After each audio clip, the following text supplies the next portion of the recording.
Hi, I'm Carcino. Oh, let's talk about it. Let's talk about it. No one knows Carcino and none of these. There's so much going on in the world, and I'm just giving my 2 cents on it. Go in and do a raid at someone's house, but you don't have an arrest warrant for them.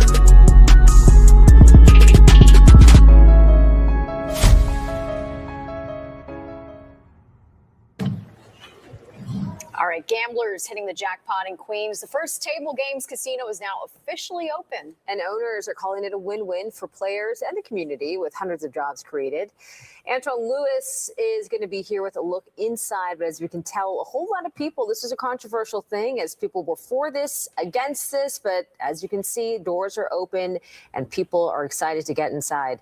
Antoine Lewis is here with a look about how this all came to be and what it's like when you step through the doors. Antoine. Yeah, I was having mic issues, Bianca and Natasha, but this is the first full-fledged casino here in New York City, and the dice were rolling early. So called Resorts World Casino, New York City, it has more than 240 table games featuring everything from blackjack, craps, baccarat, and roulette, as well as more than 2,500 slot machines, food and drink options galore. It has everything. The casino is adjacent to the Aqueduct racetrack. Its opening has also created 1,200 new jobs, and casino owners say their goal is to have nearly 3,000 employees by the summer.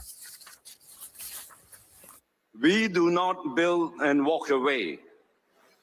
We invest and we stay. Nowhere is that more true than here in Queens at Resorts World, New York City. This is part of a $5.5 billion project that will eventually include a 7,000-seat entertainment venue, more than 12 acres of new public green space, and a full-day spa. So Bianca and Natasha, there you have it. You can go there, roll some dice. So Nas Casino is up and running. And everybody is talking about how it just created all these new jobs. And people are very upset about the situation altogether. Now, by everyone being upset about the situation, it led to a whole different thing about why were they upset. Some people are upset because they're Jay-Z fans. They're thrown back about what the situation may have been and could have looked like had it been Jay-Z, and why did they give it to Nas when it was really a business about location. But, you know, it is what it is when it comes to these moments. You got Nas performing while they opening the casino. He was in the Sam Rothstein suit, and it ended up being a great night, especially for Nas, because from a guy from Queens, they was like, man, they just using you, Nas. Nas is actually coming up, and definitely.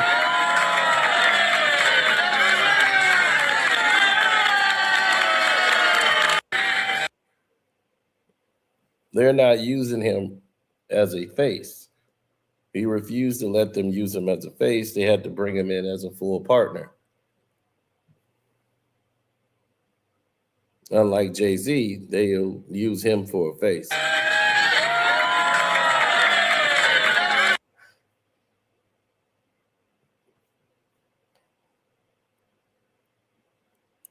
Now, on the same day all this news drops, they change and flip the script. Your boy Sean S. Carter decided to try harder and not get smarter. He decided he wanted to change everything. Okay, there it is.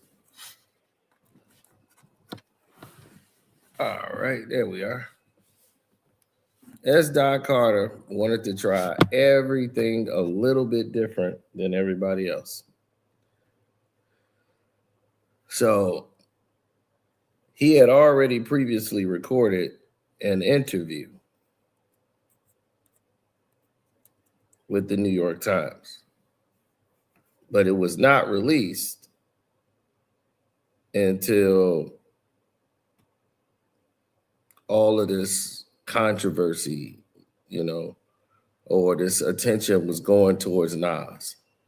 Now, remember, every time Nas would drop an album, Jay-Z would drop a single, a video, or another album. Every time, to try to overshadow whatever it was that Nas had going on.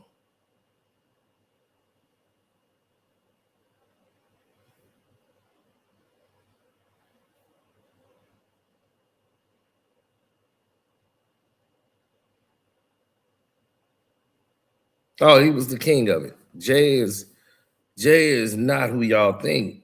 All these Rockefeller people. No, man, Jay is just the man. Y'all jealous.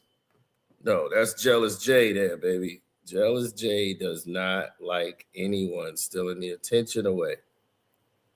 Jealous Jay is going to find a way to get at Nas every single chance he can get, because that's what he does. Jealous Jay will always find a way. Not to mention it's hard work. It is very hard work to have your ego so high that you feel like no one in the world can touch you.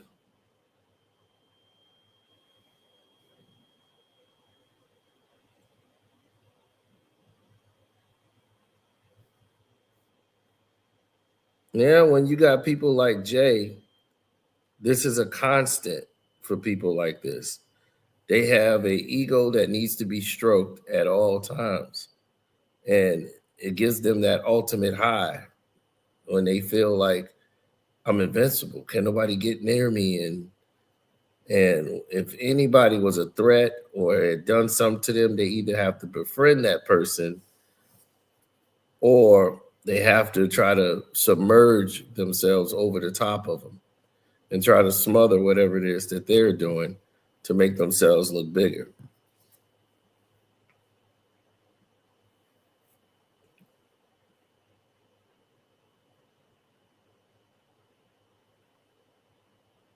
Yeah, that false sense of security thing. It's a tired old play that you've seen before. They play the same game over and over again, but you've seen that show.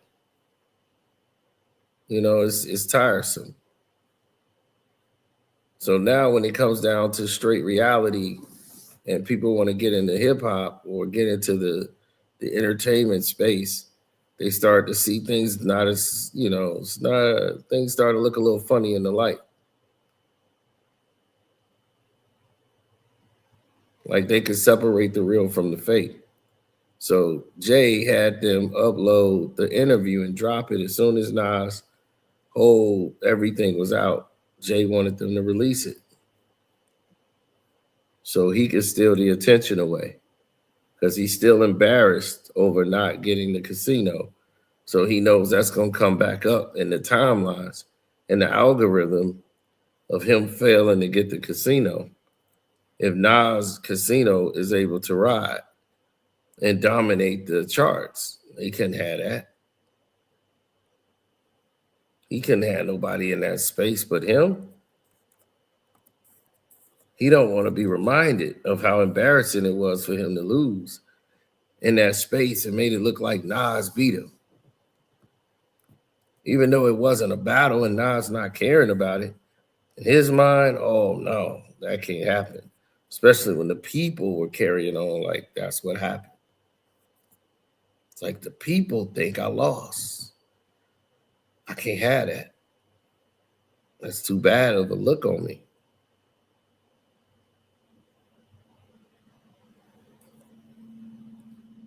People got very shallow egos. Some of the biggest stars have the most shallow egos. They need somebody around them all the time to let them know Oh man, you're the greatest. You're doing this. Oh man, you're incredible. No one could touch you. You're the best in the world.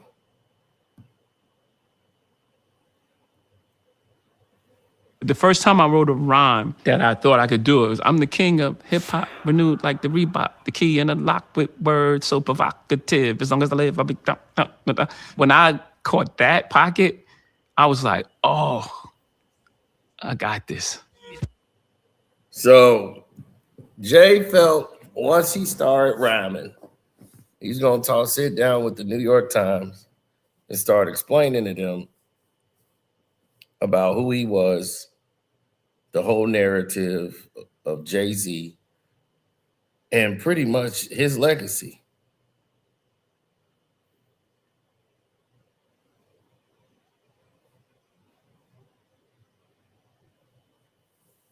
Well, this interview was done to try to make up for what he did in the last interview, and it still goes left. Because Jay has a disconnect with the public. And it's kind of like, did y'all see that Hulk Hogan documentary? I'm not even finished with it, and I already see the problem. And this is the problem with Jay. Jay is suffering from the same identity crisis that plagued a lot of the other artists that came up doing the same thing Jay was doing. Him and Hulk Hogan have that same presence. They would leave and say, oh, man, this is it, I'm done. And would come back. And they would keep coming back because they miss being that character. He missed the cheers. He missed being Jay. He missed being that. He gotta be in the mix. They was like, you ain't gotta be there. You could just sit on the sideline. Some people are not comfortable unless they feel like other people see them as the man still. Even when all these new rappers is out, he still gotta be revered. He still gotta be Jay.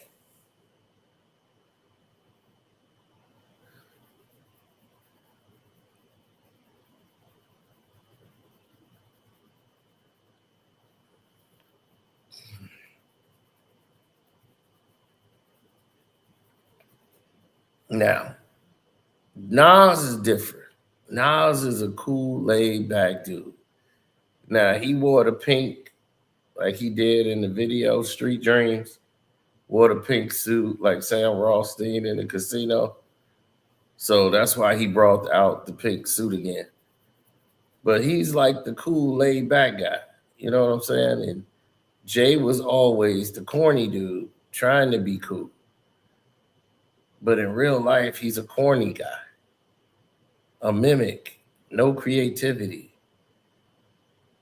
Even Dame has came out and told you, like, Kanye is better than Jay, got a better catalog than Jay. Of course he does. Because Kanye's an artist, he's creative, and Jay just knows, I know how to make money off that. Let me do that.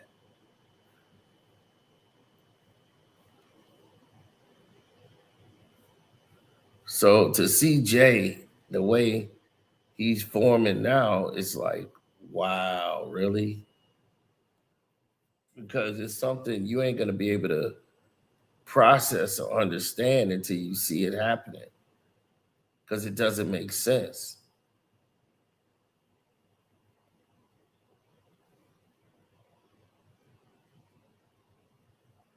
I remember they tried a while ago to change the narratives, right? So when you saw Jay sitting up there in that chair, they was like, oh, Jay, here you come. Jay sat down to do this interview so it could be released at his time, at his liking. So you knew what it was going to be the whole time before he opened his mouth, what Jay was pretty much on. Sideways and slanted and just like a mess. And I was really small because I didn't want anybody to read what I was writing. In my teenage years, I moved further away from the house. And as I moved further away from the house, it was hard to like hold these things I had to retain these thoughts. I didn't write anymore in that little green notebook. I wish I had it, man. I'm really, I never kept up with things. See, and that was the thing about him. Jay never kept up with nothing, and that's true. He never kept up. Though he lost, he would lose everything. He would never keep up with stuff. But this is when he started keeping rhymes to himself. So when he was saying he was stepping more and more out the house, he's not mentioning that he was hanging with D'Avin and basically staying with Headache, going out, in and out of the house, in and out of the house, in and out of the house. So when everything started to change and hit a new directional pull, and he was putting together a demo tape. And were the two guys at that moment. And the connector was Fresh Gordon. You know who Fresh Gordon is? I know because I've read about him. Oh, okay. Fresh Gordon was a super connect. Everyone used to be in his. The Fresh Gordon connection from Tommy Boy Records. That is a classic throwback. And Fresh Gordon, right? Jay only know Fresh because of one individual. And that individual is Jaz-O. Like Fresh and all those guys, if he didn't know Jaz-O, he wouldn't know Fresh.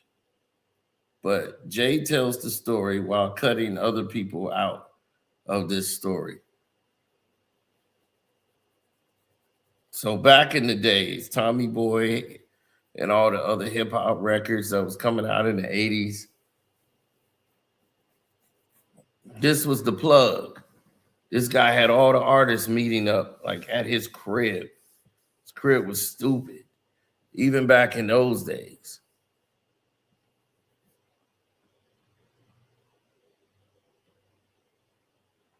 So even though Jay is, doing his thing, releasing this interview at the same time Nas news break, because it's strategic for him, because he don't want people to go back to how he lost the casino. So he wants to bring this up to change the narrative before it even gets started. I know how Jay-Z thinks so much is crazy. I told you, because I know so many people like this, where their ego can't take it.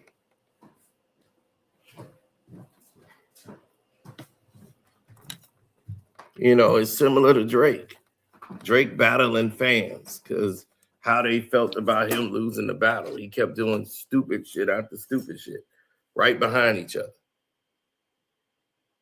Fresh Gordon actually really, I believe, did the Push It beat and sold it for like $5,000. That's the folklore. I don't know if it's true. But you go to Fresh Gordon house and Marky D be there, Pepper, and then he had like all the computer equipment. His house was beautiful, incredible. So anyway, in that house, the two guys were gonna meet up. They was gonna make what we call a mixtape now, and everyone was talking about, who's that kid? And so Kane was like, I want to work with you. And I made a demo with Kane. And it was the first time I was like, oh, I can make songs. And that was I played for my uncle. He's like, man, get that shit out of here. I was like, I'm going to be better than LL Cool J. It's like, get the fuck out of here. And he's right. Because you was never going to be better than LL Cool J. Still not. Your uncle was right about you, boy.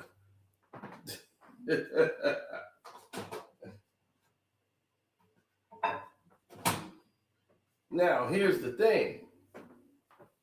You might appear to have more than LL Cool J, but LL Cool J got more than you, and he got respect. And you just lost the very last bit of ounce of having a chance to get LL's respect. So the people who involve themselves in all of these Jay-Z shenanigans don't really see how he moves.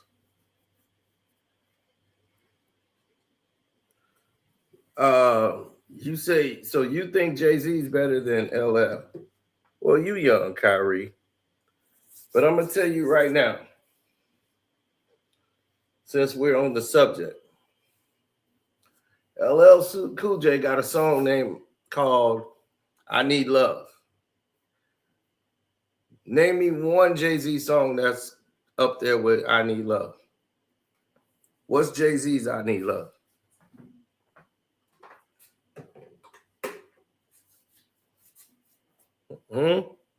Anybody can answer this question. It don't have to just be Kyrie. What is Jay-Z's I Need Love?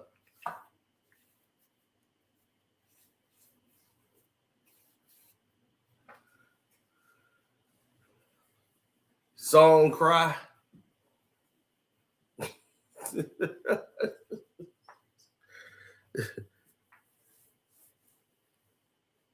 Here we go. Exactly. Excuse me, miss. Yeah, and he needs to go back to the drawing board. You see, he can't make those kind of records because he does not know love. He only knows self-centered love. Only love he knows is the love that's supposed to be for him and no one else.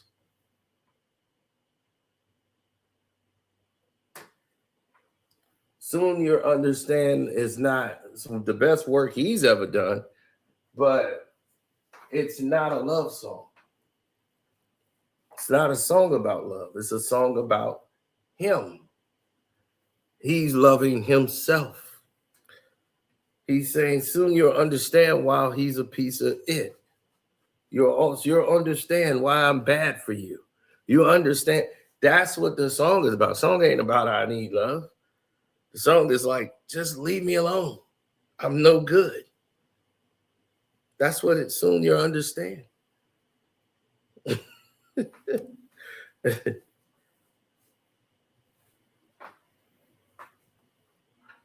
You don't remember that? You're my best friend's sister, grown woman and all. You should see how I'm around girls. I ruin them all. Plus your mother called me son. I've been around you since you was small. I watched you mature. No, this ain't right. But still, when your boyfriend left you like a bitch, you cried. Over my shoulders, I told you to wipe your eyes. Take your time when you're liking a guy. If you feel that your feelings is too intense, it's pimp or die. I bought you earrings on your birthday. I drove you to college your first day. It must be said, though it hurts to say, don't even we can never be an item. Don't even like them. You deserve better. This is ugly. Gina, please don't love me. There's other people out there better than me, like a lawyer, a doctor, a PhD. Just think how upset your mother and brother would be if they find out you here hugging me. My conscience is messing with me.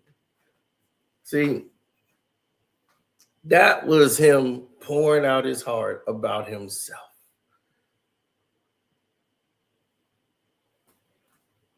It's self-centered.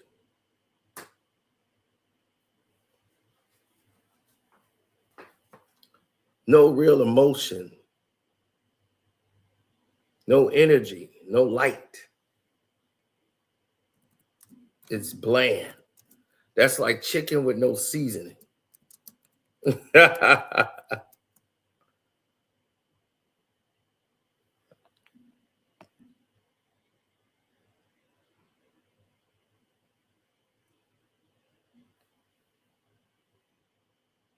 Now, you listen to that, and then you go to LL Cool J. I Need Love. Right? What does he say?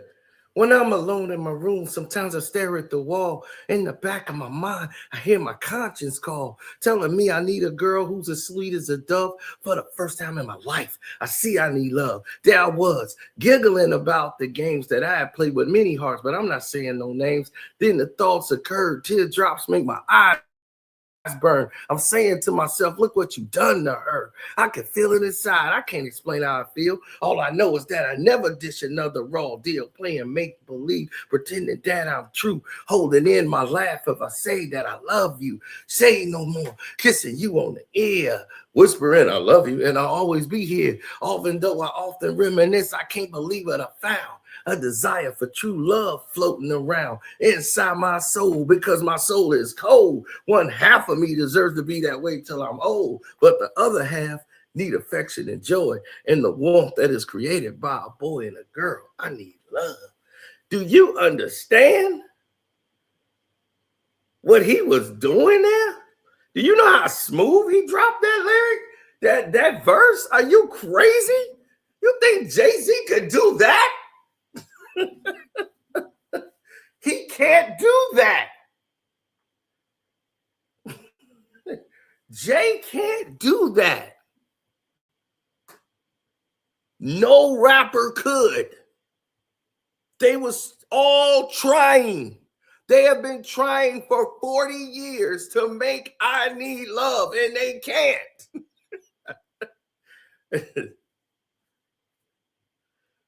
They can't. It's flawless. It is flawless. They can't make that record.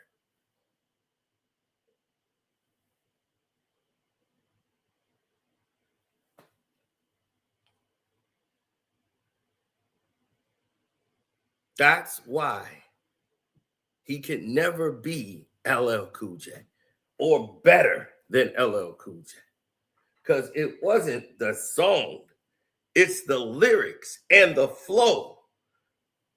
Everybody has made these type of records. Ever since LL, Rakim came out with Mahogany over me. She was going crazy. She called me, rubbed me on my chest and called me mixing the sexy. She said she had my kids and helped me make my next G. Tell me I ain't finesse Mahogany.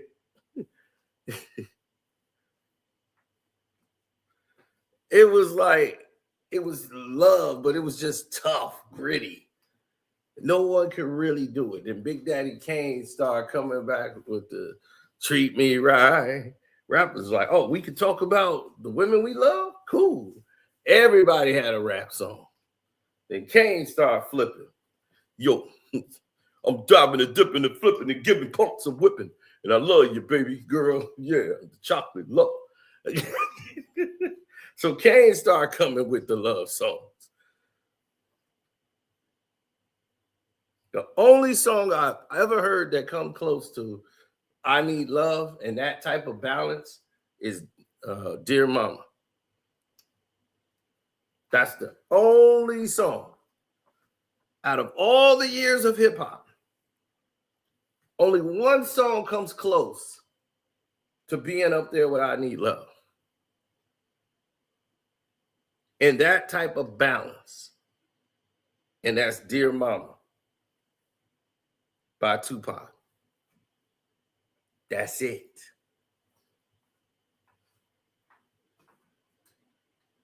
That is it.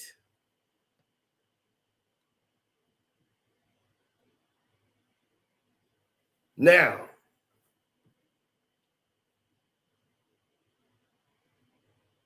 don't hate Jay. This is not a Jay hate video. It's just saying, putting people in their proper perspectives. Jay is good at what he does, but what Nas told him was true.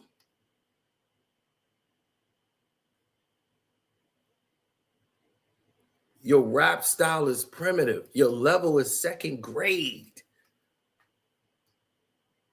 You on top? What? Copy and fuck? You said it. I said it first. You repeated. Your fake crown covered in dirt. You defeated. Man, all hell, the king is dead. Walking around here with a tail between his legs. It's still Matic, still eye for an eye. You want to be God, you just the next rapper to die messing with Nas. Are you kidding me? This is what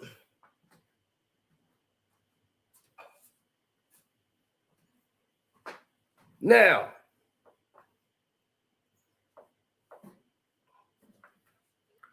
Nas was letting you know back then what he was.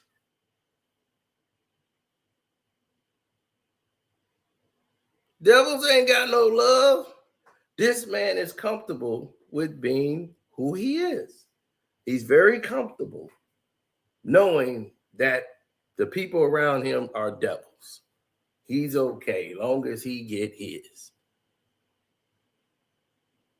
But it comes at a price. But my uncle loved me. He was protecting me in that moment the way he could, because I was dreaming too big for him. He was like, let me let you down. It don't happen like that in life. Catch me skating through your town. So, the Reasonable Doubt era.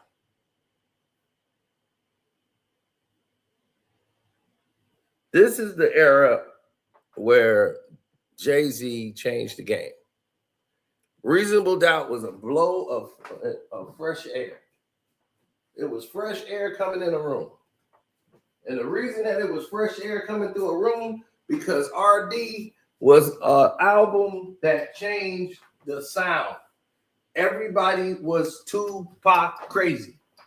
When this album came out, it came out in like August of like 96, around that time.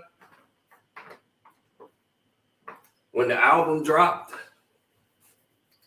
and Tupac was just the biggest thing going at that time, and Biggie was there, and Nas was out. So at this time, Biggie was pretty much pushed to the side.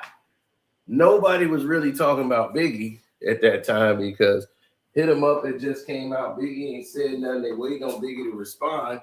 But it's been like Nas running the show with his Illmatic. Oh, no, it was written. Sorry about that. It was written just came out. The Fugees was out. But everybody was Pac crazy.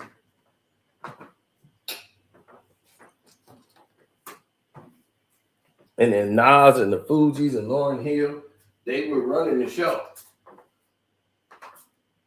So everybody was on this like Italian mob thing. Everybody was doing mob rap. You got Mobb Deep. You got all this Scarface, this Italian mobster, Casino, all of that was the new rap thing. The mafioso rap. That was the whole like late 90s. Because when them Scorsese Goodfellas came out and then Casino came out right after that, that was it. In the hood, this was our movies. So it was the mafioso rap. And everybody was dropping that element.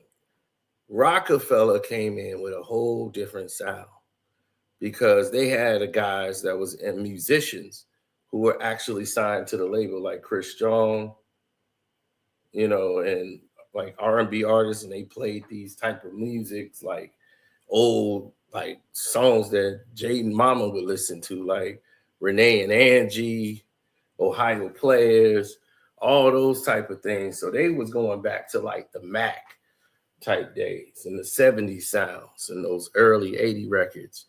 So that's what they end up calling that the Rockefeller sound.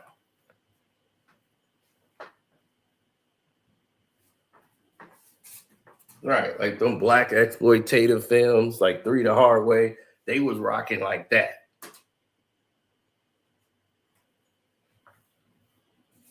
So that sound that they heard was like the Rockefeller sound. That's why when you listen to Dead Prayers or any of these type of records that was on Rockefeller at that time, they was like epic type records. But the energy was just different because it was people like, what is this? I'm used to the mob type records with the Italian strings playing in the background. I'm not hearing none of that on here. Everything was smooth, jazz.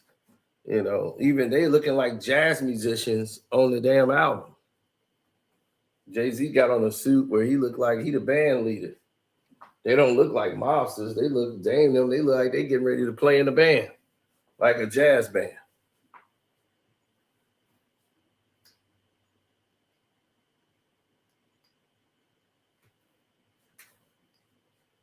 I got one of the very first copies of Reasonable Doubt when it came out. As soon as it hit, boom, had it about 3-4 days before it dropped. As soon as it opened the box.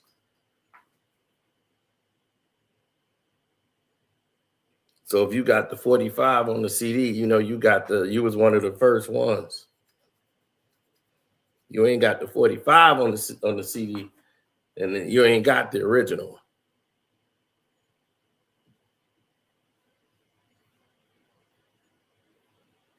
96, all the material that's on Reasonable Doubt was pretty much already like in my head. The thing about that album is the freedom in it and how naive I was. I didn't know anything about the music business. I wasn't trying to make the greatest song or, you know, Streets is watching. The third verse is like 68 bars.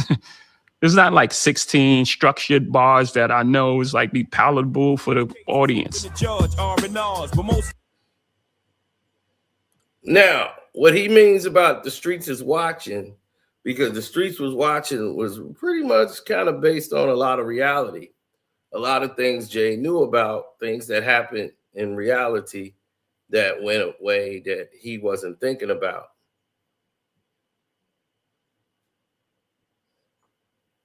And the structuring of that bars, and people didn't even know what he was talking about. And the streets is watching was a mini, like a movie in a pretty much another CD. And it was like the soundtrack to a movie they put out that they filmed. And that really went back to sell volume 1. Is when they went to doing it their way and put out Streets is Watching, and they had Ski do that verse. But dog, it was a 3-verse song, and it is so crazy, the third verse.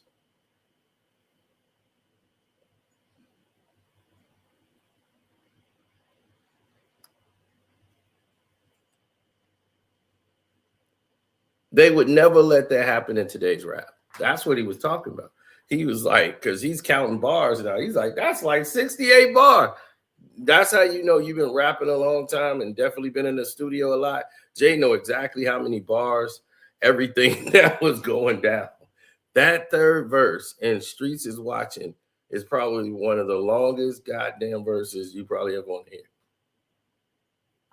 My street mentality flicks forever. You know, me and money, we like armed co-defendants. Nigga, we stick together. Shit, it's forever for the chatter. Ran my game through the ground. Hustle harder till the secret indictment time came around. Now you can looking up and down the streets, I can't be found.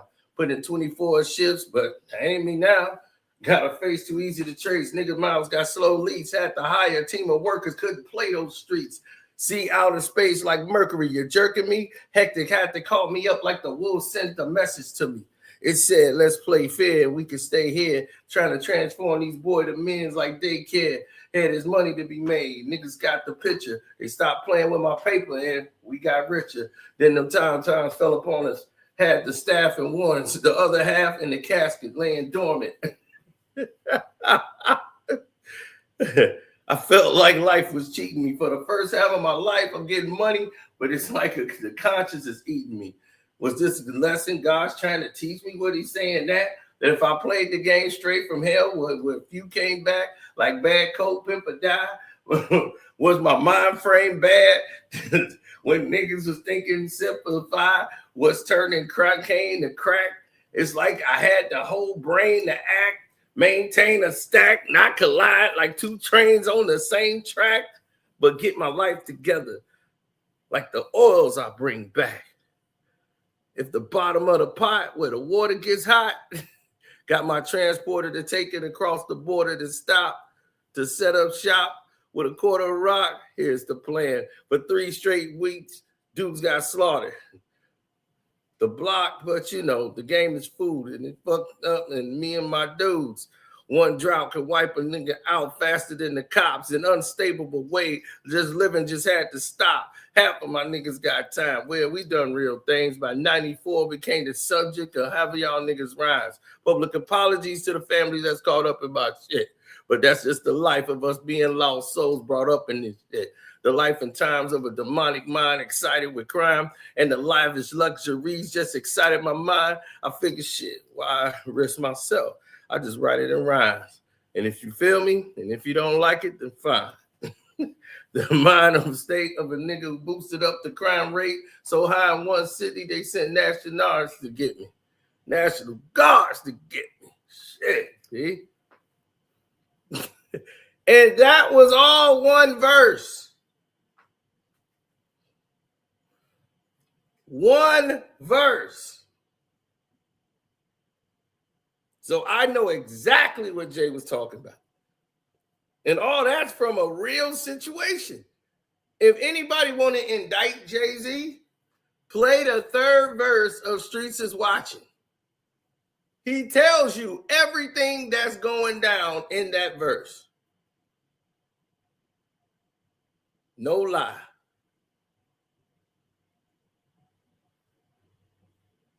If there was any indictments, that was it right there. And this tells the story of our whole trip. They're going to go crazy. This story that we just completed, and now we're back home, they're hand on wax. That was it. I was trying to make a whole trip. They're going to go, it's going to be like, their mind. But most times find themselves locked up. What I was thinking during Reasonable Doubt was when my guys hear this, it's going to be like, their mind's going to be blown because we just left Vegas, and this tells the story of our whole trip. They're going to go crazy. This story that we just completed, and now we're back home, they're hand on wax. That was it. I was trying to make music for guys who were in the street and living just like us, to have like a soundtrack to, you know, the emotions that we were dealing with, not just like the highs, not the Lexus and thing. That was part of it. Yes. Like that's the eye candy, the Lexus with the TV sets and then, but the interior feelings and emotions was really what I was trying to accomplish as a writer. Like, how do I go even deeper to like, I'm going to tell you what you were thinking when you were doing that. Cause it was exactly what I was thinking. I know exactly how you felt in that moment when you felt that paranoia or that exhilaration, whatever it was. I've been around. So, him breaking down the psyche of it,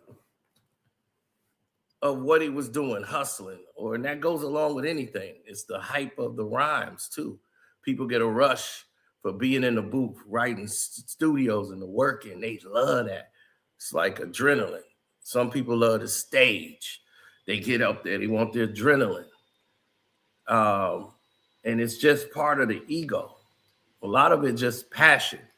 But then it goes from passion to I need this. I can't live without it. What am I going to do if I don't have this? It goes to that format. So the longer it goes into those frames, the worser it becomes for the individual, the human being that's behind it all. They got to endure. They have to suffer that. So everybody else gets to sleep in a warm bed, chill, don't know how the next thing is going. But these dudes are going like 365. Pop, pop, pop. Jay-Z was writing and putting out raps and doing it. This was like writing 30, 40 long songs. Like Jay used to write verses that was so long. Back in the day, Volume 1 Jay and all that, he wasn't no 2-verse rapper. Jay would write long verses. Long. He did, and I forgot who was in there. Was it Kane or Jazzo told him? No, it wasn't Jazzo. It was somebody else that told him, like, man, look, you don't need all that. Like, dog, 16 and get out. 16, get out. You doing way too much. You got 4 verses on here. You damn near got 5. The hook is like a verse. You got about 5, 6 verses, dog. That's too much. Get out. 16, get out. 16, get out. You don't need to be there like that. So Jay was dropping 32, 68s. he wasn't playing.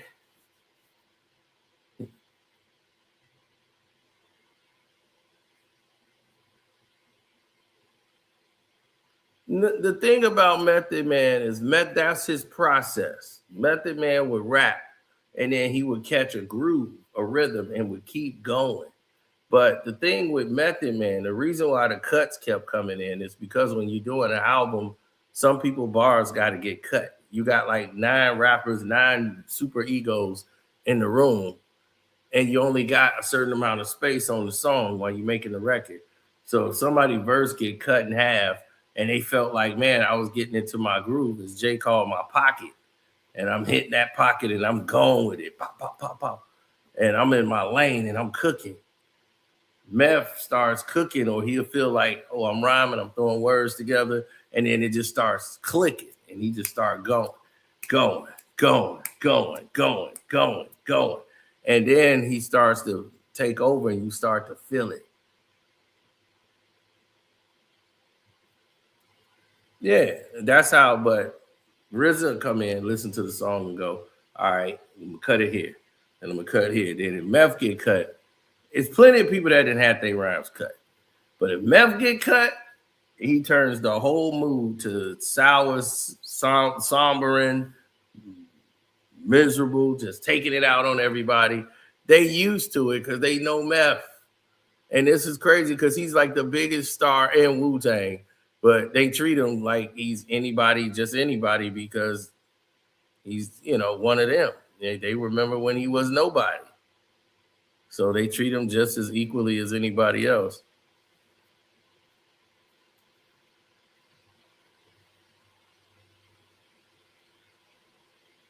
Mm-hmm.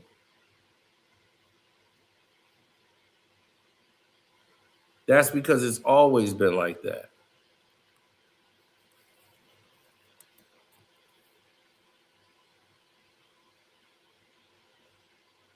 It's always been like that. The only time he really rocked out was what was that? Shadow boxing?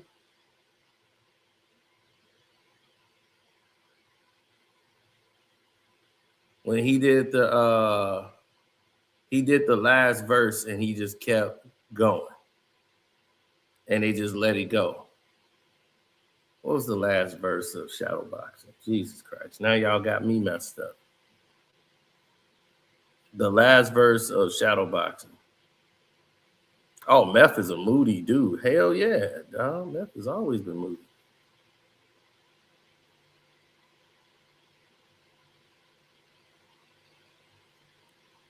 Mm-hmm. 100% moody. I'm trying to see what they doing to my camera, man.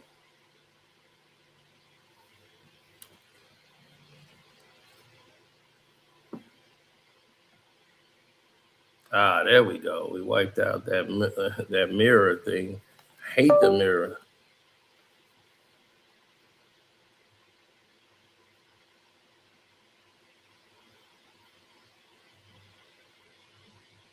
Mm-hmm. Okay. There we go. Camera back working. All right. What do you say? Jay raps them club versions, vinyl version records. I know. Jay-Z would change. Dude, that's why there's 2 versions of Dead Presidents. 2 different songs. Dead Presidents 1 and 2. Because he got so many verses, dog. So many verses. It's crazy. He would put out a maxi and add new lyrics to the song. That's how many verses he had.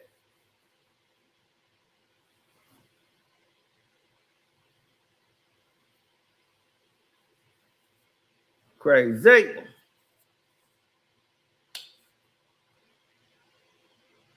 So, yeah, but if you think about the mystery of shadow boxing with Method Man, what he was when he started coming in on that last verse of his.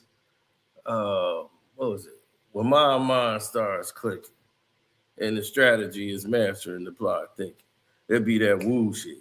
I don't give a cotton picking up about a brother trying to say the nigga. I hold my own hard hat protected dome. Look at mama baby boy acting like he grown. No time for sleep. I get deep like a baritone.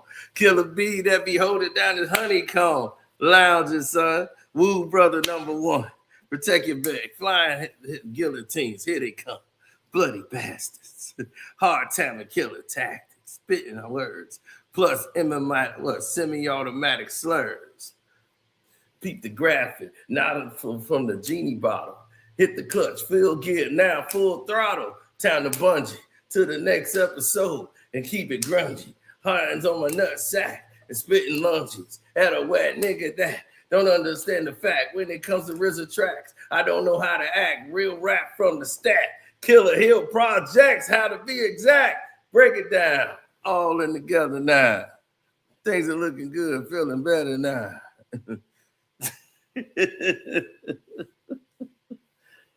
Yeah. I pledge allegiance to the hip hop.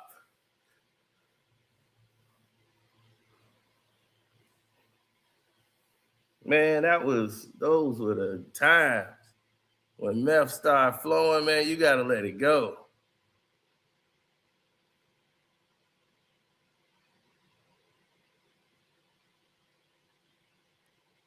Don't sleep on the genius either. Oh, hell yeah. But the genius is a sharp. He got the voice and the knowledge.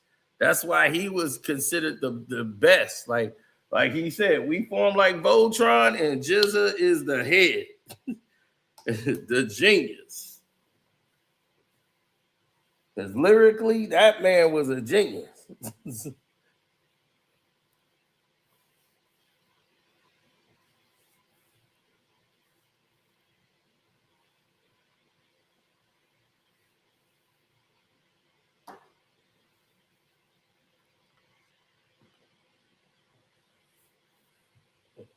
Oh, I'm trying to remember how that lyric go. Oh no, I slayed them seeds back in the rec room era. My style broke motherfuckers back like Ken Patera. The rap nigga came loud and unheard. Once I pulled out, round them off to the nearest third. Check the non-visual niggas with tapes and their portraits, flooding the seminars, trying to orbit the corporate industry. But what the niggas couldn't see must break through the woo unexpectedly. Protect your neck. My sword still remains imperial. I blast my mic while RZA scratch off the cereal. Before I blast the mic, oh, what he say? We ran we rain all year from June to June. While niggas bite immediately, if not soon. Man, oh God, I can't remember the rest of it.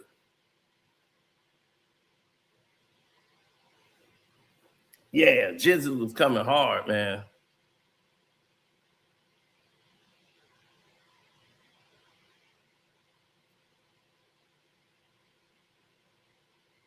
Jizza wrote the Old Dirty Bastards album. He wrote like 70% of the album. I grab the mic and I'll damage you, crush your whole stamina. Here comes the medical examiner. One verse in your out for the count. Breathe the ammonia. Make sure you snip the right amount. Wake him up, and then I asked him, how did you attend this competition to get your ass whooped so tremendous? He said, oh, he wouldn't bother this. He was like a son who was fatherless. I got the Asiatic flow mixed with disco. I roll up on the scene like the Count on Monte Cristo, and them C's started to vanish. I woke up on a jet black kid. He started speaking Spanish. Yo, he wasn't from Panama. Asking how he gets so dark. The dude said, Son, Panama. He was screaming so loud, it made me laugh. And I scared his ass. And then I hit him with a rhyme and I caught him with a pump. And I hit him with the 5 deadly venoms. Tournament of the Wu-Tang. Witness the Shaolin slang that'll crush the shit you bring. And watch your ass take a big fall. Why? My main source is like a friendly game of stickball. And you step up to Batman, I play the Riddler. Try to do me for a rhyme and I change to Hitler. I go out like a Nazi. While your ass be home, staying home and playing Yahtzee. He said, or watching TV, watching Reverne and Shirley, what did he say? God, Roberta Shirley or something, and Joni and Chachi. Woo-hoo-hoo. Just like doing the number 2. It's like a 10.5 foot getting in a serpent shoe. Now picture that with a Minota, having you doing that night fever shit like John Travolta. I spit knowledge born. I come in this shit and I get it on.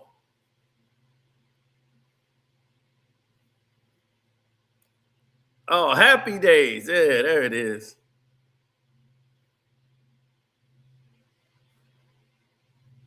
With Raph, Richie Cunningham, Joni, and Chachi. Yeah, that's how it went. Yeah, I remember that. PM past the fucking dawn. Or kick the person over vendetta. Or you just better keep toting your raggedy ass Jetta. Put that pedal to the metal and take you back in the days of Mom Pa Kettle as I what he said, kick the bone, it's the ever pleasure, it's the all that, but it's still live with pleasure. Oh, don't be silly, got a bunch of sesame rolled up in a Motown Philly. I used to write all the time when I smoked, grab the mic, then I guess kind of went for broke. Oh man, that was vicious. Dude, the genius is a mug, dude. You got me in my bag tonight. Dude.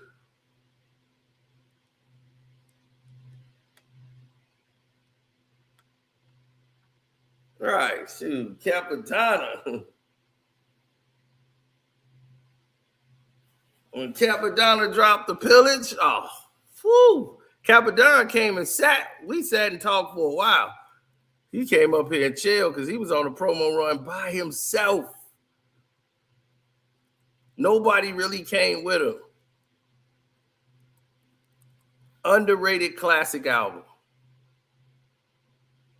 Because we had the pillage before it even came out. We had the single. It was insane. Those lyrics are insane. The beat, everything. I said, who made this? Goldfingers did it. I was like, ooh, this is crazy. I said, this song makes no sense, but it is the craziest shit I've heard. That last verse is a monster. If anybody heard the Pillage song by Donna, Evil Cassette, Wreck Shows, Rips, Eddie, Direct Approach, Culture MC, Toasted MC, Don't Provoke Me, Toast to Me, WTC, Fade is Still Bushy, Spot the Best Pussy, Keep My Gear Splashing, Ready for the Action, Fatal Rap Attraction, Mike That Rock the Crazy, Razor Sharp Label, what do you say, Ferry Boats, Park Hill Gallo, and the Sable, Martin Luther King, Islam, Rodney King, 2 to 4, Work, Release, Time in the Bing, Big Guns, Lawyers, Dirty Cops, Naked in the Box, Puerto Ricans, Africans, One Ox, Bowl of Rice, Trump, Poor People, plus Meat That Tastes Lethal, We All Not Treated Equal, the Bible, the 36 Tribal, Trials and Tribulations, Survival, Drugs, Asthma, Retardation, Masturbation, False Identification, One Nation, Blood, Mud, Water, Togetherness, Terrorists, Peace to All Thugs, Hennessy in the Jug, Box Cutter under the rug, that'll cut your whole mug, you bug, can't fuck off, the pillage, the pillage, the pillage, man, dude, that song is insane. It is insane. Dude, it's crazy.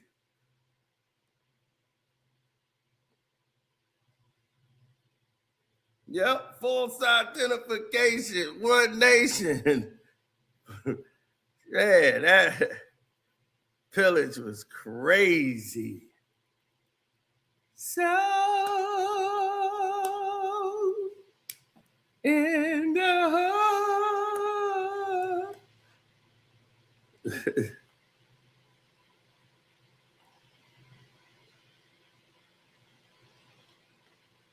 Yup, the AIDS. Remember the AIDS song? America is dying slowly. AIDS kills. Word up, respect this. I remember Chuck. He liked to fuck everything from exotic bitches down to ugly ducks like Nancy. Hey, man. AIDS kills. Word up, respect this. America is dying slowly. Man, I'm telling you, Wu-Tang was everywhere. They was in every single thing. But when he heard the pillage, that's when Jay-Z listened to that whole album and he bit that line. I came to a fork in the road and went straight. I said, dude, you just heard that from Capadonna album. And you just spit that in your rhyme. He just did. He was just, because that's what happened when you going off the dome. You taking from other people's raps and put it in your rhymes. I came to a fork in the road and went straight. That is the opening bars for Slang Editorial from Capadonna. My slang's editorial, my music political, briefcase flow, live from stereo flow, feel me, Donna Real G, set the black people free, work hard, WTC. Man, dude, that's the opening bar. I came to the fork in the road and went straight. Jay-Z started. I came in the fork in the road and went straight. I was like, oh my God, dude. No.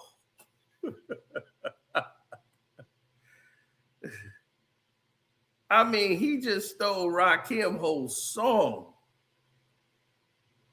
Competition is none. I stay on the top like the sun, and I burn whoever comes in my chambers, a torch in my front. I was like, what? Jay-Z just made it. He just made it. Competition is none. I'll remain at the top like the sun, and I burn whoever come in my chambers, a torch. I was like, dude, you stealing this dude's whole song.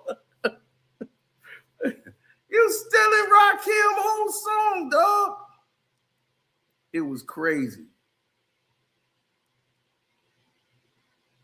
So what did Jay do? He gonna side up with Ghostface and Capadonna. Ghost was on Def Jam. He gonna move Capadonna and them over there, and he was cool with them. He want them around because he was like, this dude lyrical patterns is crazy. He had to keep Donna around.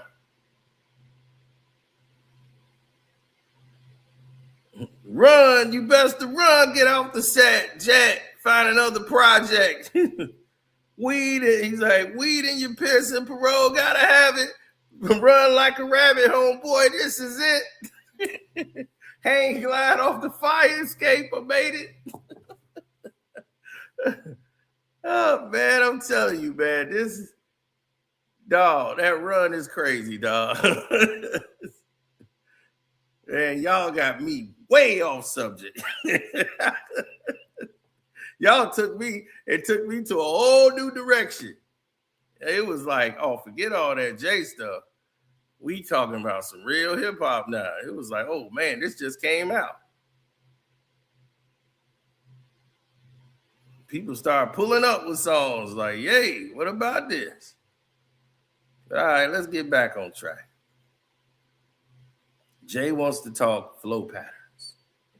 First, you may have heard like people like he does his Rain Man in the studio. I'm like, I'm trying to work out the pockets, and then I'll fill it with words.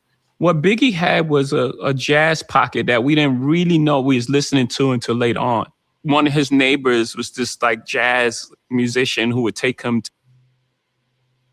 Now, what he means by the pockets, let me explain to you what he's trying to say. The pockets mean the flow. What style you're going to fit according to the beat, right? Or what flow. Sometimes they'll have a way they want to rap before the song comes out. So when you have these pockets of flows you want to illustrate in the rhyme, and you want to change the way you want to deliver it, You got to see how you're going to fit it to the beat. But you might have a style that you want to do the way you rhyme in the song. And you want to make sure the beat that you choose, you'll be able to kick that flow or that style or delivery the way you're doing it to the beat that you have.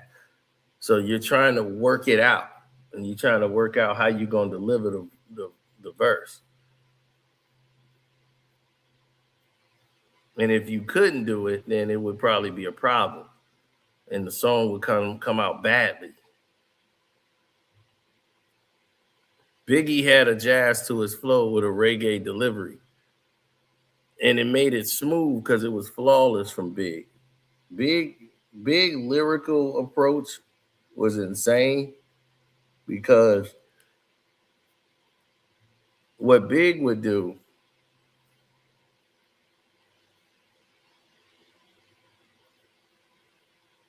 Capadonna was the first one to feature that, like 68 bars when he went off on Winter Wars. That's what got him known. That's what got him a deal. He wasn't signed. He got signed after Winter Wars.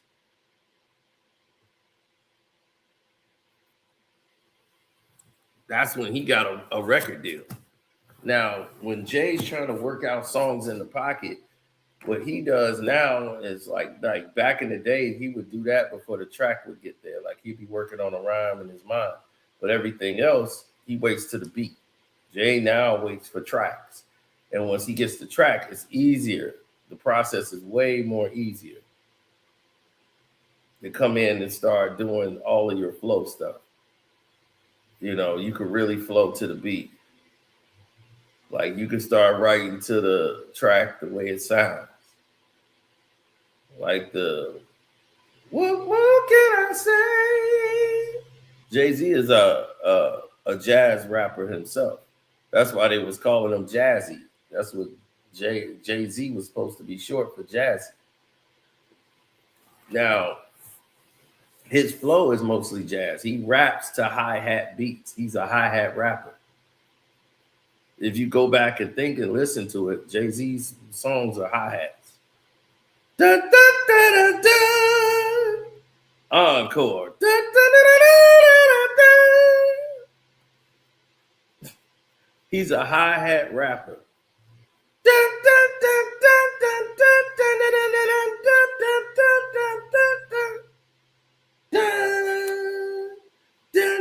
da, da. Hi-hat. Everything he raps to is hi-hat raps. He's the hi-hat rapper. If Jay-Z hears a hi-hat, it's like, oh, we're here.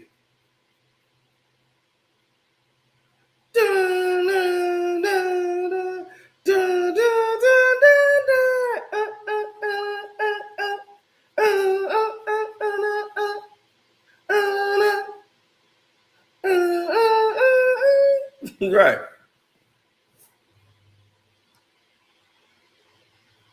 He zoned out when he hears a hi-hat rap.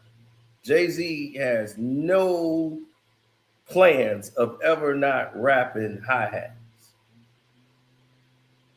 Like there's certain beats he can't rap to, and he don't know how to fit those rhymes to those songs.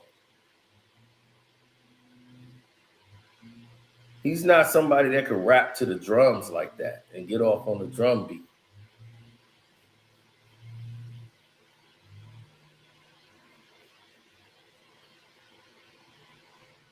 That's why when they went to Hot 97 and he took Philly and, you know, all them Benny Siegel, like he couldn't, like Jay-Z liked the Oh No tracks. You know, like he could rap to that. Jay-Z can't rap to Quiet Storm.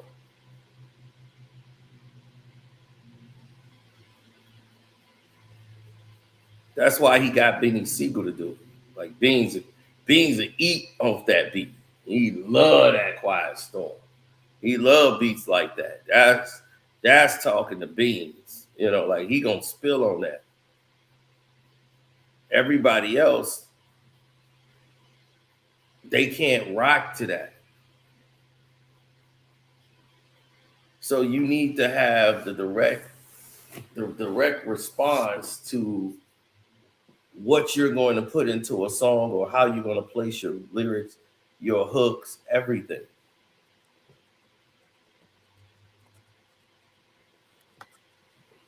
Well, Jay takes direction. Like whoever's creating the beat, if they can help them out with like the direction. So when Ninth Wonder made the beat and Jay started rapping to that because you hear the keys. Dun, dun, dun, dun, dun,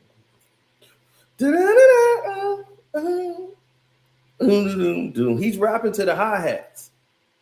I take the knife in you, take a little bit of life from you. Make you walk through you the 4 in the morning. R.I.P. Then they start bringing the guy in named Threats. Yeah, I'm Threats. I'll chew your food up and put it in your mouth. Help you swallow it, nigga. Yeah. So Threats was fire. But that's what I'm saying. All of these hi-hat notes, they were hi-hat notes in there. I make it hum to you. Right, he was hitting those pockets. That's a prime example of a song where he's changing up the flow to fit the pattern of the song. Hitting the pockets.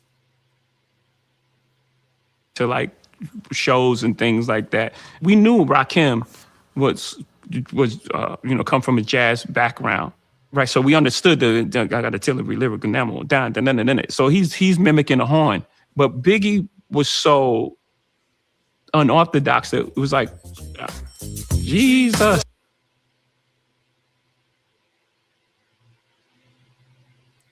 What he's saying is he didn't understand how big would stretch a word to fit into other things and make it sounds effortless.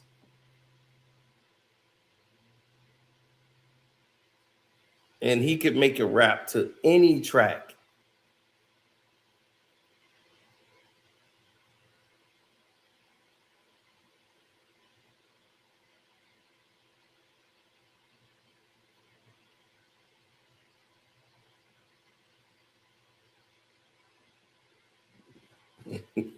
Oh man, what was that shoe? What he said? When he said shot missed you by, like most people in rap back in those days, you have to be unique in your rhymes. You don't want people to be able to finish your rap for you while you rapping. You could do that with any rapper today. You can pretty much finish what they saying before they even say the words. That's how it's so set up. It's so basic. But that ain't how Biggie flowed. That's not how any like Nas, none of these dudes flow like that back then. And to be hip hop was to be different. You didn't. If somebody else did it, you didn't want to do it like that. So if somebody said, "Man, I missed you by inches," everybody would say that, right? Man, I missed you by inches.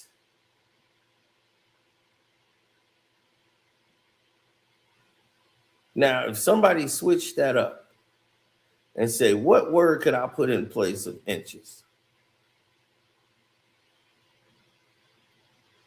Instead of saying at least 6 inches,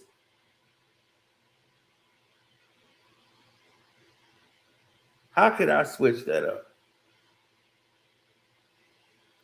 Because I've already said inches in the song. Missed you by inches.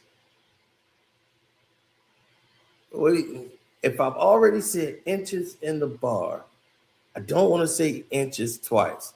How would I finish that up? This man Biggie said, at least 6 pinches above project fences. Missed you by inches. Your talk is senseless. Actor needs chiropractor for cracked jaw. I said, oh my God. I said, oh my God. Did he say 6 pinches. 6 pinches above project fences. Missed you by inches. Your talk is senseless. I said, oh my God. I said, that is, ooh. When my man says 6 pinches above project fences, I said, oh my God, this dude is on another level of sickness. Because he thought about that and said, I'm not saying inches twice in this same bar. I'm flipping it. That's what I'm saying. No, lyrically battling Tupac, Pac don't have a chance of being a lyrical battle with Biggie. It's not a no. It'd be brutal. It'd be brutal.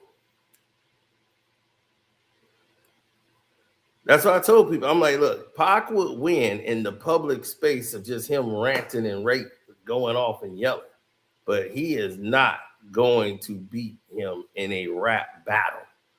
MC to MC. No, that's not Pac style. He's not good at that. That's not what he does.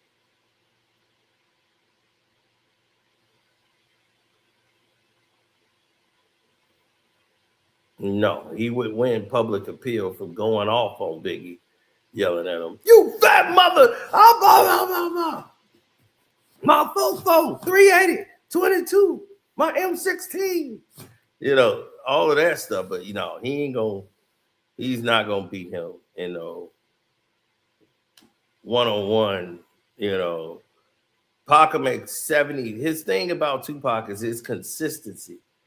He's gonna make about 45 of those diss records to Biggie's 1. Biggie's not finna sit around and make diss records on Pac all night long. He don't have to. He could do one verse. Dog. I mean, kicking the door. I mean, what are we talking about?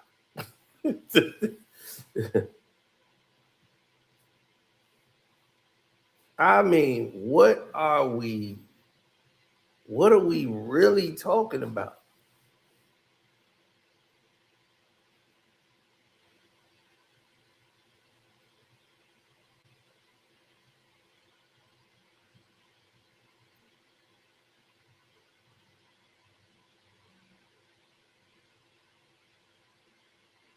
Dude, long kiss goodnight? Are you kidding me? I'm flaming gats. I'm aiming at these fucking maniacs. Put my name in rap. What part of the game is that? Like they hustle backwoods. I smoke backwoods and Dutchies. You can't touch me. Try to rush me. So let's go touchy. You're bleeding lovely with your spirit above me or beneath me. Your whole life you live sneaky. Now you rest eternally sleepy. You burn when you meet me. Dog, oh my God. It was brutal and flawless.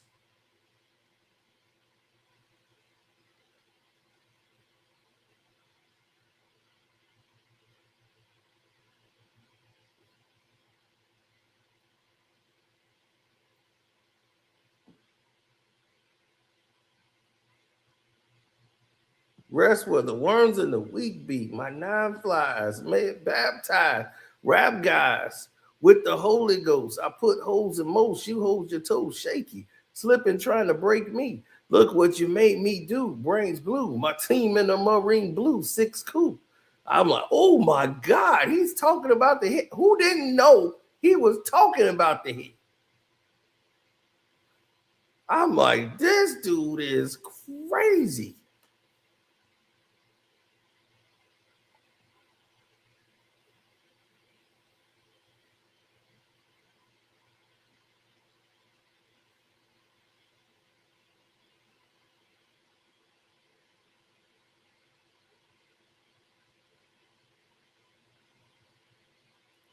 Oh my God. That song, when Raekwon said it, go to the club, beat with white, pulling bleach out, trying to throw it in my eyesight like the fuck is on your mind. Yeah, he got into it with Wu-Tang, where Raekwon them and Biggie threw that bleach. He had like some ammonia or bleach or something on him in a cup and was threw it on Raekwon them. That's why on that song, hit the club out there, beef with White, talking about Frank White, pulling bleach out, trying to throw it in my eyesight, like, fuck is on your mind.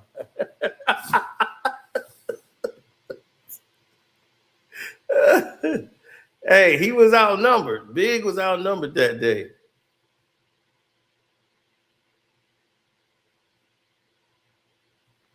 He was like, that's that ice water. Yep. Kyrie, that's before your time. Yeah. Beef with White, throwing bleach out, trying to throw it in my eyesight. Like, fuck is on your mind. Then Big addressed it and kicking the door.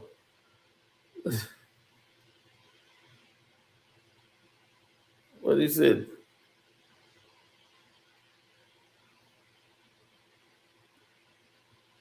What he said? This goes out for those that choose to use disrespectful views on the king of NY. F that. Why try? I got bleach for your eye. Now you're brailing it.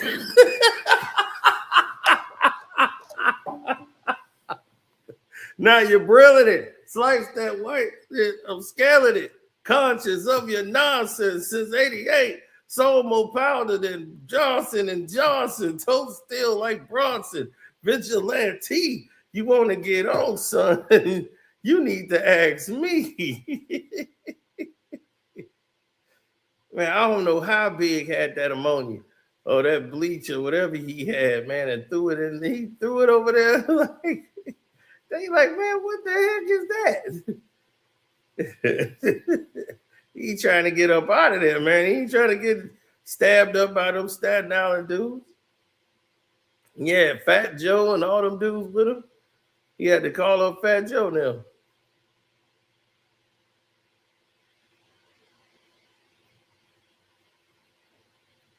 Yeah. Look there. Why try? I got bleach for that eye. Now you're brailing it. Slice that light shit. I'm scaling it.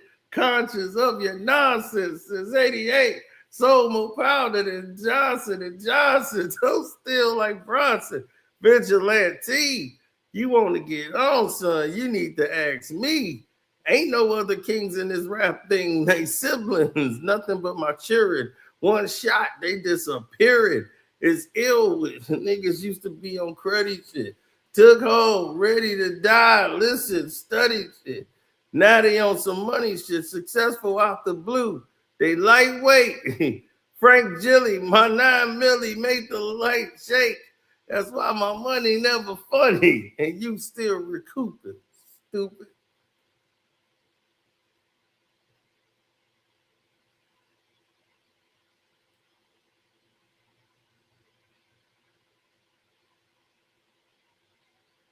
Crush so-called willies, thugs, and rapping dons.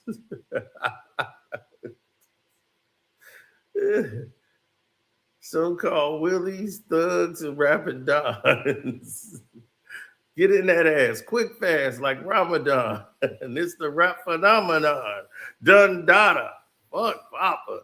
You got to call me Francis M.H. White. Francis M.H. White. Man, that is crazy. Dog, it was effortless with him. Effortless. He scared other rappers. There is no other rapper that was scaring rappers. They didn't even want to get on the song with Big because they didn't want to get embarrassed. That's when you know you the best.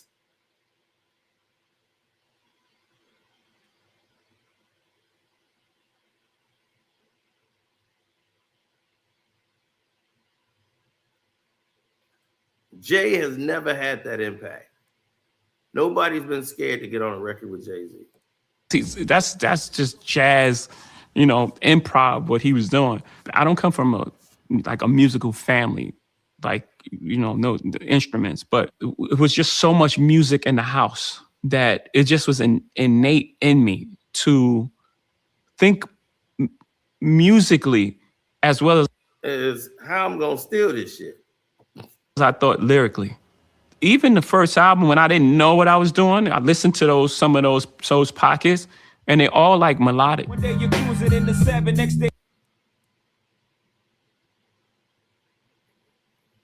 Song that is authentic to all of us. The artist wants the other person to have a great performance because you want a great record. You don't want to have a performance where you're just your verse is just obliterating someone and then no one wants to hear that verse. That's not good for the song itself. I'm a fan of songwriting, so I want to know that the outcome. I'm curious to see how how this is going to turn out. This is a shot at Kendrick Lamar. This is a shot at Kendrick Lamar. You don't want to have a verse that obliterates the other person's verse. This is a shot about Eminem and I know, but this is going back to Eminem murdered you on your own. That's still living in his head. That's that ego. Jay don't feel like he was bad on that verse, which he wasn't. He wasn't bad at all. But that now that stigma hits. And then when Eminem said that on the record, it was like, why would you say that on the record that you bodied whole on a song?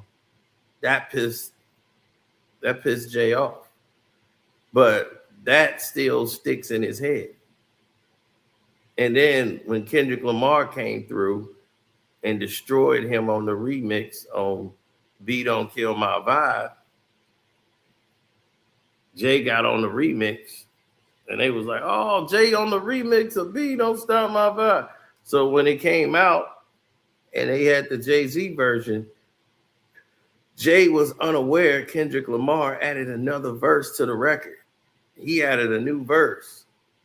And that verse just obliterated Jay-Z's verse.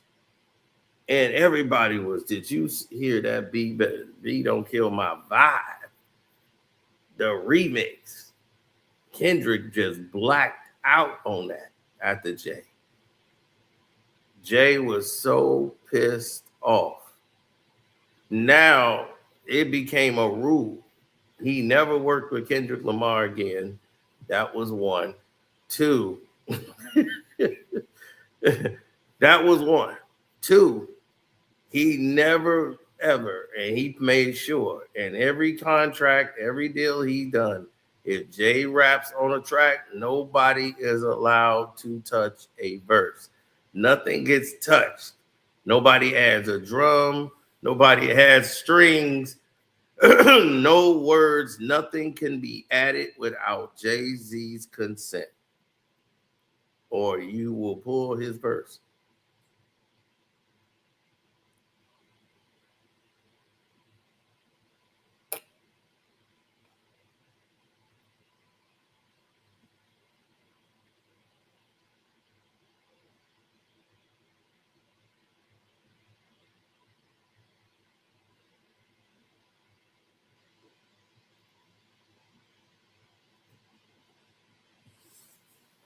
Three dudes who claimed they were the ghostwriters of the Blueprint album. I've never heard of them. The Blueprint album was basically done by State Property and Jay-Z and everybody else who rapped before Jay-Z that he took the damn lyrics from. But I'll look into it and I'll do it on my Patreon. So make sure y'all follow my Casino for Life Patreon. We talked about NBA YoungBoy brother too. He got arrested. That was the first biggest thing on there. We still got the killing of Michael Jackson up there. So you find the truth out. What is Pimp C gonna say on this beat? He didn't like that beat in the beginning. It was just like, hey, Jig, man, that's thing too fruity, man. It was like he thought he was making like the biggest commercial like sellout record. And he took some convincing. He still did the song. We actually was really cool once we met each other. I think he had 8 bars. I'm not sure. Maybe 12. I think he had 12 bars. 12-bar verse that was like one of the most memorable verses on a song. Because me and Bun is like, it's the big rap pick, but down, you know, we just did a triplet flow to it. Big pimp and spin the cheese. Yeah, and the thing is, what Jay is not telling you is that he added this goddamn verse. This verse is not on the album. He added it after Pimp C crushed him on that damn song. So he wanted to go add another verse to be with it at the end of the song. See, the same thing that he did, he's complaining that Kendrick Lamar did it to him.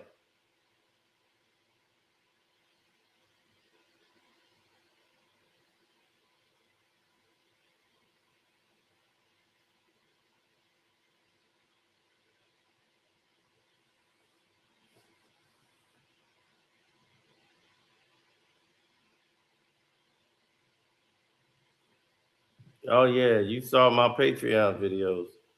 You saw the killing of Michael Jackson.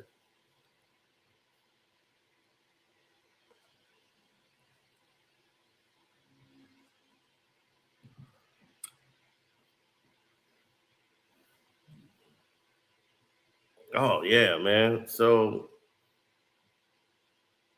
right, when you come with flows that's different, Pimp C didn't like the beat. He didn't want to work with Jay. He didn't like him. He's like, Pac didn't like him. So he didn't know that they had to talk.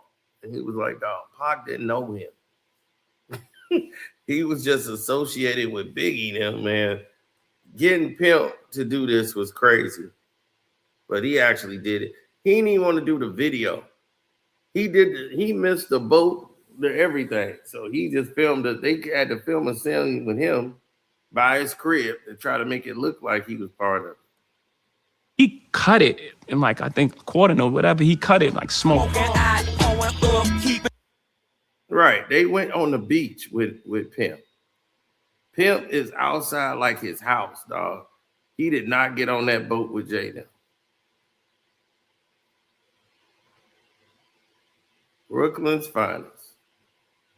Little parts. I'm saying, what's your name? Who shot you? And Biggie filled those in. And when he was like, when Faith had twins, she probably had 2 Pacs. I was just like, oh my God, it's just such a good line. It's just so good. And it was just so, he was one of those ones who ain't run from like controversy, whether it made him look bad or not. Like, you know, most people ego wouldn't allow him to say that. And it was like one of the endearing qualities that he had as a writer. You know, black and ugly as ever. And then the word, one word was so powerful. However, black and ugly as ever. However, anything he said after that was going to be amazing. Those are little tricks as a writer that, you know, that you everyone's trying to accomplish. I can't. What are you talking about, B? Explain what line?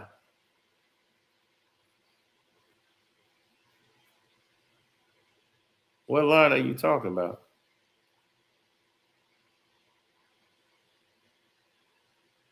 He said, I still don't get that line.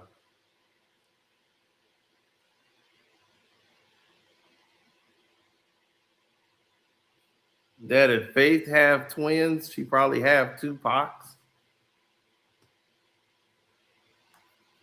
2 Pacs, get it? 2 babies, 2 Pacs, because his name is Tupac. He has 2 babies. So she'll have 2 Pacs. They were saying Tupac was the father of the baby. You know, people was like, that's probably Tupac's kids. So if she had twins, she'll have 2 Pacs.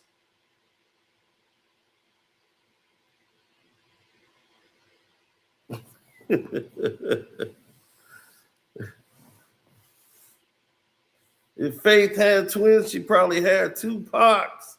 Get it? 2 Pacs.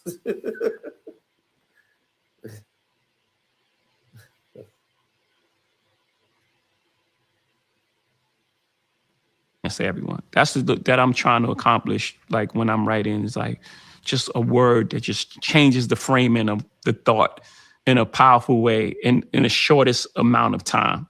Because that's hard to do. Like if you got unlimited, God did verses, I'm gonna hit on something because I'm writing through so many pockets. I'm gonna hit on a bunch of things. But if I got 8 bars, if you think about like fronting, like that was a very condensed, hard verse to write. You got 8 bars to convey your thoughts and get out of there. Every time your name was brought up. Oh my God. The challenge for the pen, like when you creating for someone else, and especially people that you respect. Dr. Dre, I grew up obviously a fan of him and Snoop. This is Dr. Dre coming off, leaving Death Row. I know where he was trying to go because I've been there a couple of times with like Kingdom Come and those things. So he's trying to make, he's like, I'm leaving this place and I want to mature. So for me, it was just natural to like get into his psyche. Like what would he be thinking right there? What would I be thinking? I would be thinking, I have to remind people that I'm Dr. Dre. That's where Still Dre comes. Still.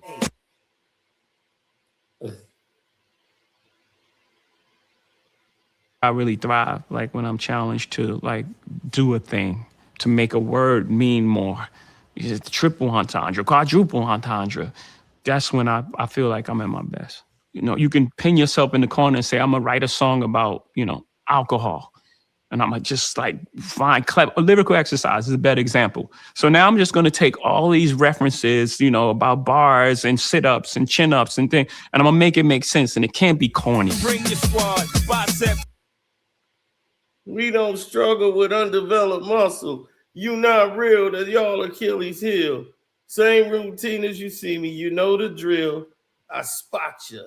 I lift the weight of the watch off your arm. Remain nice and calm. Put down your things. Trinidad of the game. Know my way around the ring, no matter how many pounds you bring. Sounds like the same old thing. ROC is the strongest team. Now,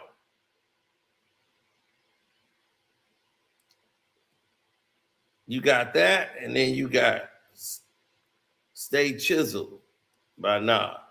Same song. I have these sort of things, and that's it. You take one of your arms and you tie it behind your back. That's a challenge, but it's a challenge as a writer that you relish and you want. What good is a menage a trois when you have a soulmate? 444 was, the toughest thing I had to write, and not lyrically, not the greatest metaphors I've ever created, but like the vulnerability and the honesty and transparency. That's hard. That's a difficult thing. That's true. For Jay, that's hard because he's never done that before. It's all bravado and ego. But he had to go through the humiliation and everything so that he could be rewarded still.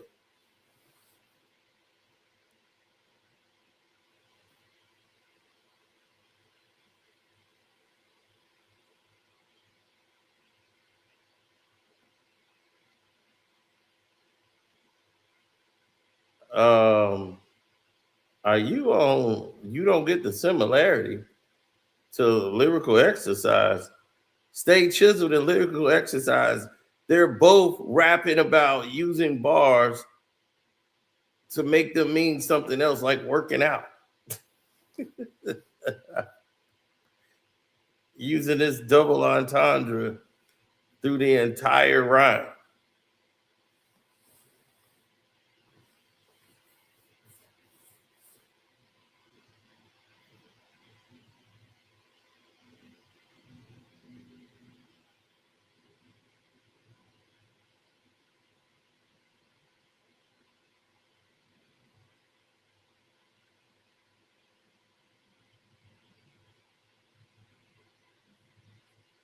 Talk about real subjects and real talk about, how your kids are going to feel. And, at some point you're going to have to sit down and speak to them and all these different topics.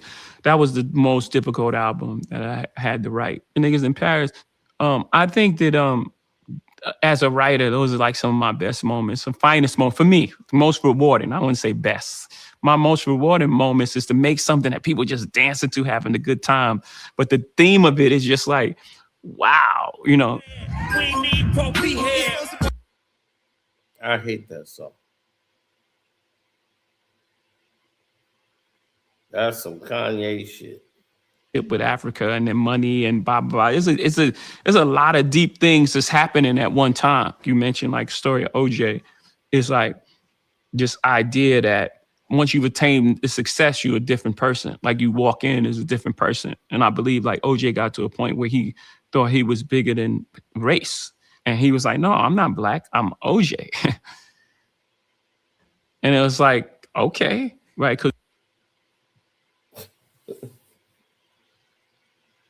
Well, that's why we have the Patreon.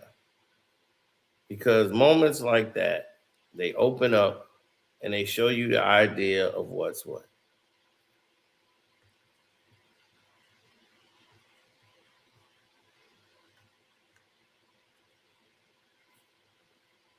Oh, absolutely. 100%.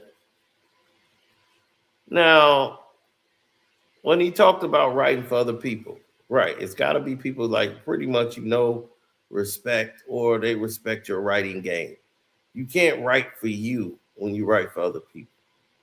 It's hard to do unless there's somebody from you. Like he could write for Memphis Bleak. Memphis Bleak is from Marcy. So when he started throwing his Marcy references around, they fit. But Jay used to write for Foxy Brown and everything else. So those things would make sense to him. Fox sound and rap like a dude.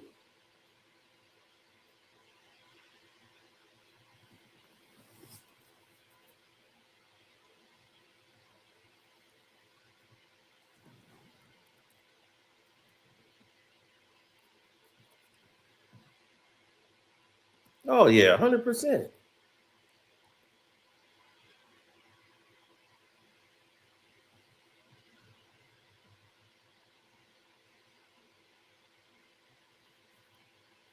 Like on our Patreon, you know, we got OJ.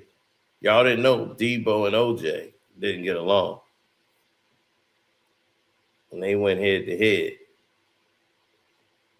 Y'all didn't know they used to work together on the TV show.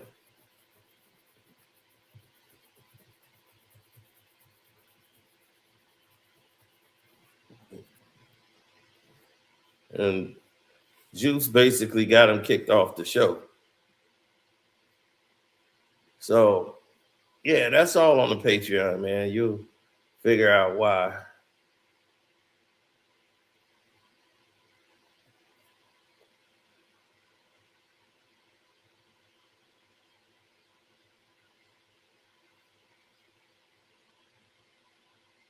He said Mumble in Paris. I hated that song. But that's what Jay needed. Jay was no longer the guy. He was Hulk Hogan who came back.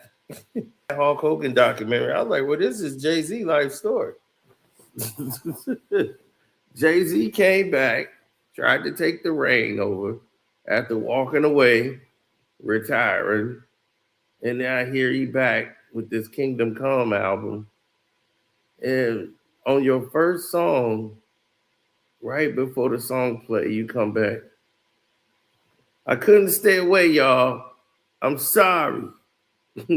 I mean, dog, you apologizing for coming back and making another album. I'm back. And man, he ruined everything with that album. The times had changed. People had moved on from Jay-Z, and he was not missed. And he thought, damn, people be missing me. And like people like, man, I hope Hov come back. It wasn't like that. They was listening to Ye. They was listening to everybody else. He was like, man, they don't even miss me. They got 50 Cent out here killing everything. You got Kanye and everybody forgetting me.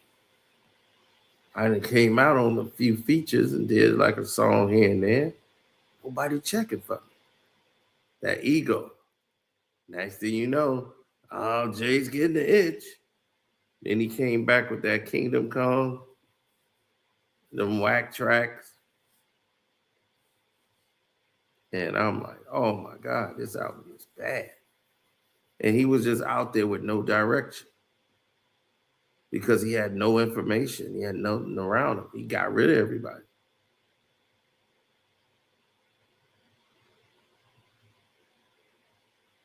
It was bad.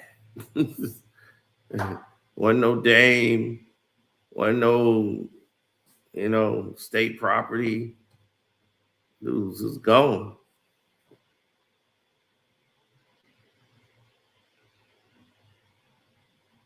So now you start to see the bigger picture. You start to figure out, like, wow, everybody's gone. Like, who am I now? Which guy am I going to be here?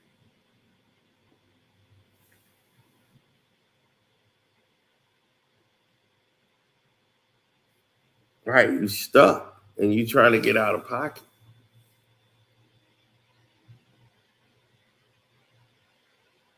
These dudes are stuck in emotion where they try to not to admit their vulnerabilities.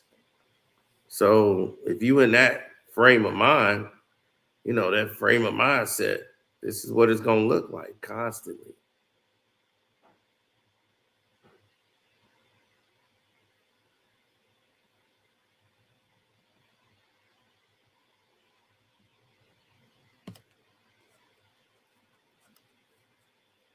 Yeah, they don't want that.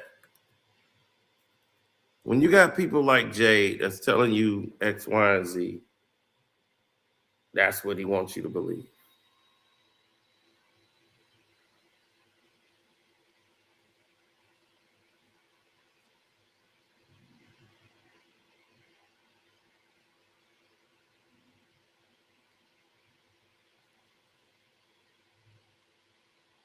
Well, Jay was caught with his hand in a cookie jar plenty of times.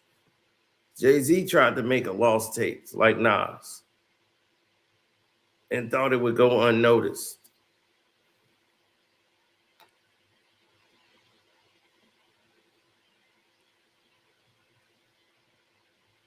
Jay-Z, the lost tapes.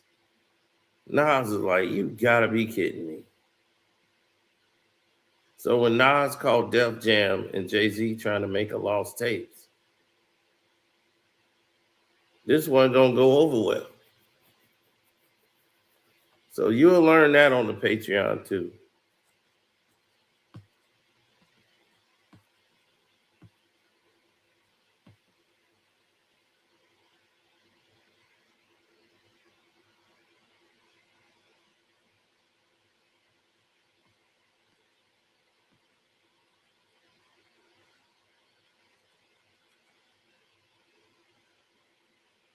Jay-Z and Rosario.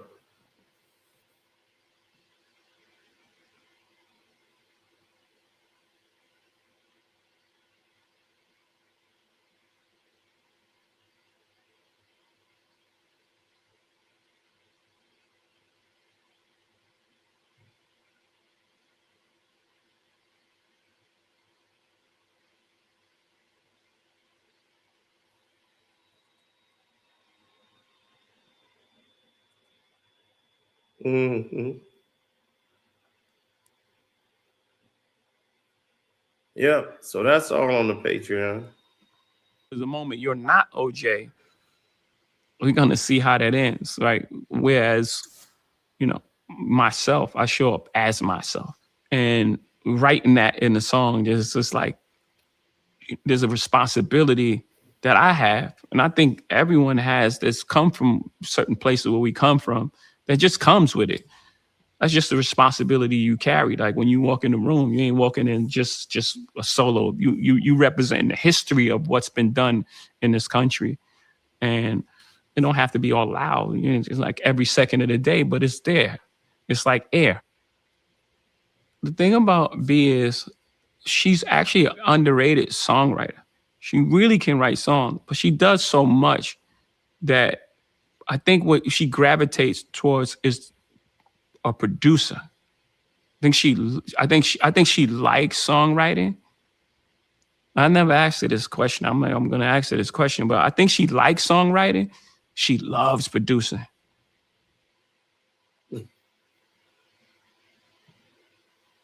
Jay, cut the shit. Beyonce can't write a song to save her goddamn life. Let's go there. Let's stop playing. All right, we gotta cut this Beyonce lie out. We here on Carcino for life, right? We gotta let the truth speak. All right, let's let the truth speak. Beyonce is simple as 1, 2, 3. She cannot write records. Beyonce does not have a classic album. Beyonce has some good singles. But every year, every album, it gets worse and worse. Cowboy Carter, ain't nobody play that shit.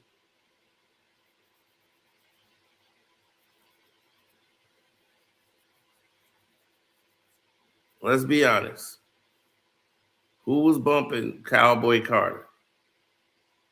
Nobody.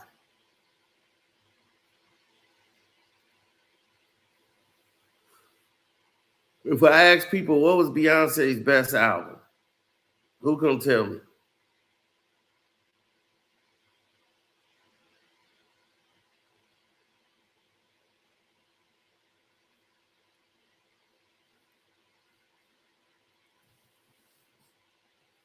What was her best album?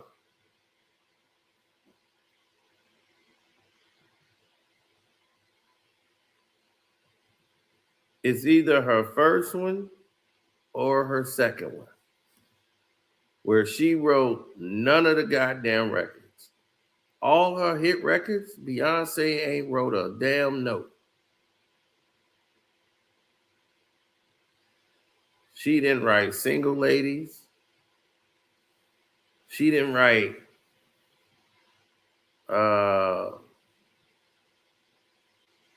Irreplaceable, which was her best song, and Neo gave her that song.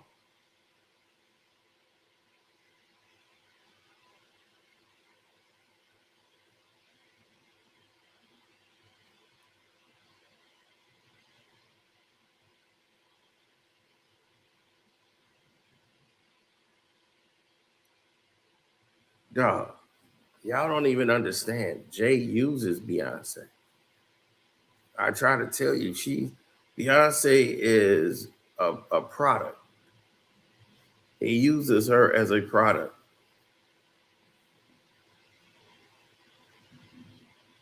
She's a girl that's like a cute looking girl from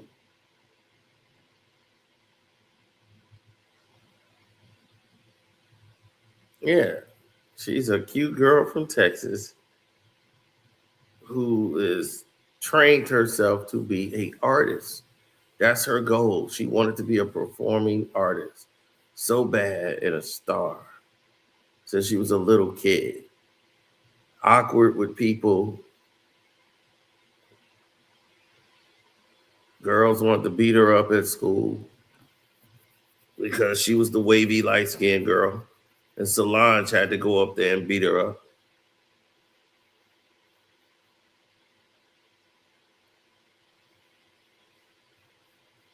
Yeah, because they want Beyonce. Nobody wants Jay-Z. But I had to take him in a package deal.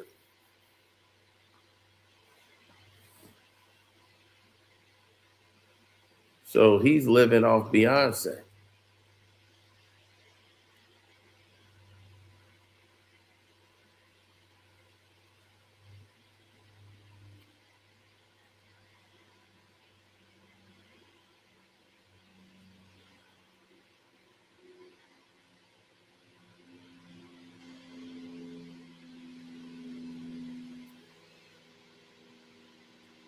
And are we going to talk about Kelly Rowland's son looking like Jay-Z, her older son.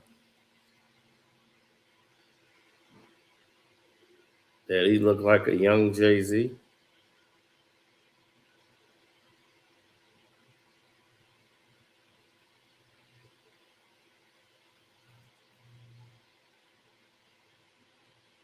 Now,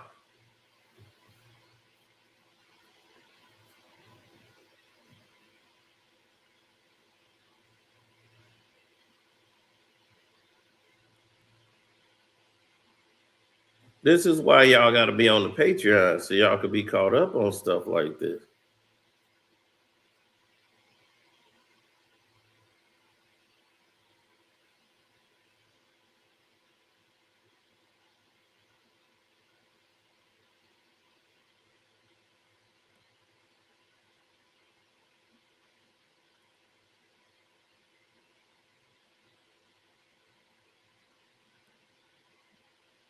Yeah, well, you see, Destiny Child ain't make another album, right? So if Destiny Child don't make another album, what does that look like?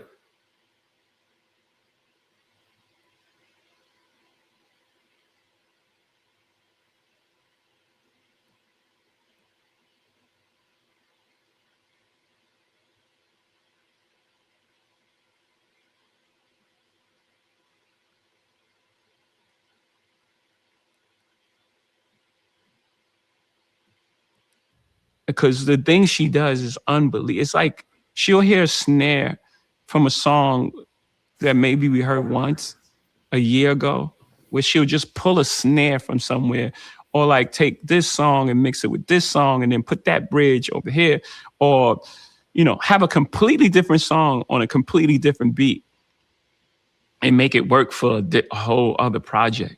You know, I'm watching that like, wow, inspired by, you know, what she's doing. And I never really thought about that, but I'm almost sure like she likes songwriting. She loves producing. Yeah. Remember, hip hop was about the gift of discovery. That was it. When you went to school, you couldn't have the person that was already good. You have to say, yo, I got the new tape of somebody you never heard of. And it actually told the story of you. That's why hip hop became so big, because everyone wanted to feel those feelings. I tell people all the time, never fight against the future. Future's coming. Artists, they were trying to recreate something that was already done, but they're not connected to it like that. They're not living it and breathing it. They were fighting against gravity as opposed to telling their story. We needed that other side. We needed to hear about what happens when you've had 4 successful albums. What happens? What is that feeling like? How do you make the next one? How did you get in the studio? How are your kids? How do you interact with them as this hip hop dad? But if you're trying to make young music and you're not young, it's going to be inauthentic, and people could feel that. You could smell it. So the best thing that anyone can do, like going through music, is to tell a story and just keep creating from that space. I love what the Clips are doing right now and how it's authentic to them. And they're telling the story about their mom and dad who just passed away, and how deep that is, with John Legend singing on the chorus, and like, you know, everything that they've been through is an authentic display, a piece of classic material that it could have came out 96 or come out 2026. It still feels the same because it's real and it's authentic to who they are. You was tired, but not ready. Jay. To say. And what's the challenge in the writing? Success hasn't changed my approach to making music. I've always felt like my aspirations were ahead of where I was currently. Even with all the success, I'm still like, no. This is where we belong. This is our place. I'm just 2 years ago was like fighting with the NFL to put Dr. Dre on. It's not fighting, but like convincing. It's like, y'all 30 years too late. Like, this is supposed to been happen. That emotion was from the first album to now. That fight to say, We're here. This is what we're about, and we're gonna get there. And this is what we deserve. Like I said, those are the ingredients that go in the song. Whether it be about a big yacht or the Lexus, bragging about money, those are just props. That's not the engine. That's not the emotion that my music is running on. But once you get into the interior of the song, what you're hearing is the same thing you're gonna hear from someone who has some integrity, morality, questions about religion, questions about who you are as a man, relationships, your legacy, your children, the fears that they're gonna have, whatever karmic debt that you put out there, and how that's gonna affect your family. Those are the real themes. My locations have changed, but who I am as a person and what I believe in, none of that's changed. Things I believe to be true, maybe young, I don't believe so much. Well, then that means it's changed, Jay. You've changed. All right, this is him describing his music, and he's talking about himself.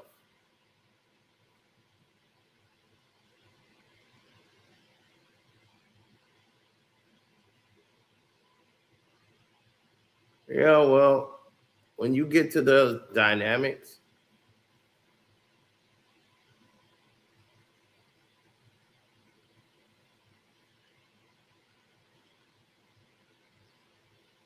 yeah, so a lot of stuff is getting ready to go to hell, man.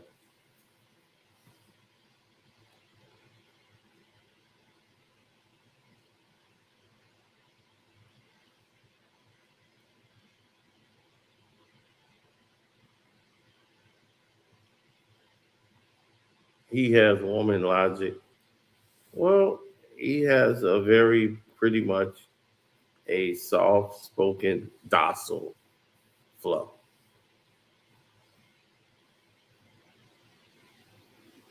So we'll see what it plays out.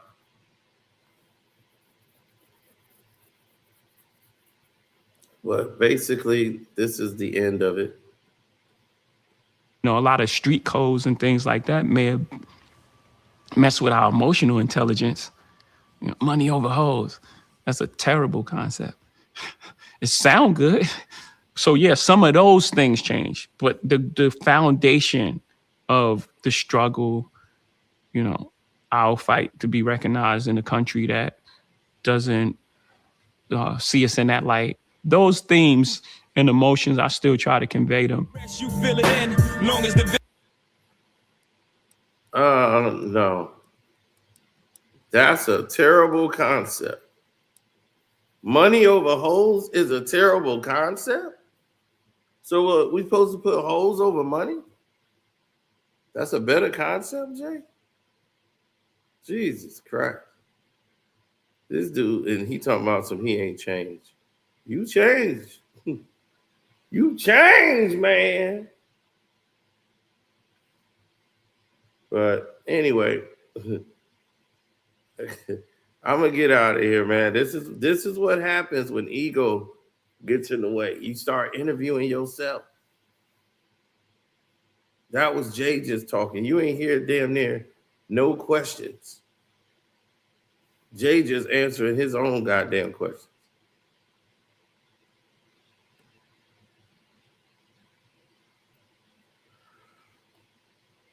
This is the guy that made a whole money, cash, hoe. What? Money, cash, hoe, money, cash, hoe. What? I mean, that's literally one of his songs. Now he's like, that's a bad concept. Nigga, that's your concept. But anyway, man, see y'all on the Patreon. I'm up out of here. Deuces.